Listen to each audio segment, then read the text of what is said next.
Alright, ka-express. Bibili tayo ng isda, ka-express, para dito sa maliit kong aquarium. Ayan. Yan, bibili tayo ng isda. Yung mga outfit check natin, ka-express. Oh. Alright. Alright, mga ka-express. Ito na yung nabili nating isda. Oh. Lalagay na natin dyan, mga ka-express.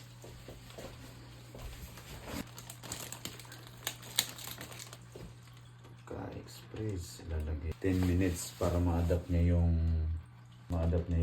tubig natin dyan sa aquarium. Ayun na, mga ka-express. Yan na yung isda natin. Pinakain ko na ka-express nito. Kunti lang daw ka-express, sabi ng natin. Kailangan yung pakain mo ay hindi lumapag sa baba. Inabot ng lapag sa baba, sobrang dami lang daw. Wala, marami ata na ilagay ko. Ang dami na lumapag. Wow, may laga tayo, ka-express. Aaway daw ito yung pag lumalaki.